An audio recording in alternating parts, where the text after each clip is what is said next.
What baby name makes you want to punch the parents in the face? My sister Lauren and I were both pregnant simultaneously. Our due dates were literally 3 days apart. From the moment we found out, it became this twisted competition. Lauren's always been the type who has to win everything. In high school, she pursued my boyfriend just for sport. When I got promoted at work, she suddenly needed the same position at her company. The name battle started at 7 months pregnant. Both Lauren and I had chosen the name Oliver. For me and my partner, it held deep meaning. Oliver was my partner's brother who died serving as a firefighter. He saved 3 kids from a burning building but didn't make it out. We promised we'd honor his memory. For Lauren and her husband, they liked how it sounded sophisticated and British.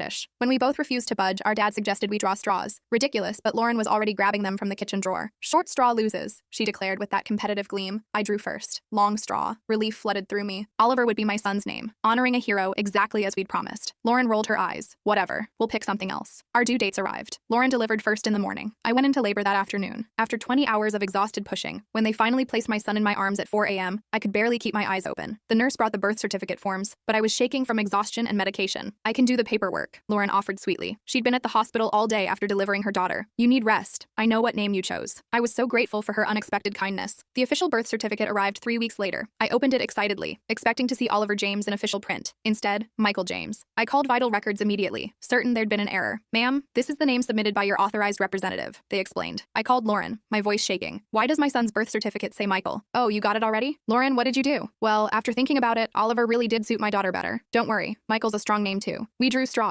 I won. Oliver was my son's name. I changed my mind. Oliver works perfectly with our last name. Besides, I was pregnant first, so technically I had first dibs. The betrayal hit me fully. While I was vulnerable and trusting, she'd stolen my son's name for her daughter, then assigned my baby some random name she'd invented. You can't steal a baby name like this, I sobbed. It's not stealing if it was meant to be mine, she said coldly. Besides, Michael's nice. You should be grateful I picked something normal. I hired a lawyer immediately. Because Lauren was family and present at birth, and I'd been medically incapacitated, her authority to sign was technically legal. The lawyer said changing it would cost thousands and require proving intentional fraud in court. Lauren fought viciously. She actually argued in court that she'd thought of Oliver first and deserved it more because her pregnancy came first by 2 weeks. The judge looked disgusted when he heard a grown woman had stolen her sister's baby name during her medical vulnerability, but the legal process still took 9 months and cost me $11,000. Finally, the judge ruled in my favor, calling Lauren's actions deliberate fraud exploiting familial trust. The day I got the corrected birth certificate with Oliver James officially printed, I cried harder than the day he was born. Lauren and I haven't spoken since. She still insists she did nothing wrong, that I'm being dramatic over just a name. She doesn't understand it was never about the name. It was about the betrayal of using my vulnerability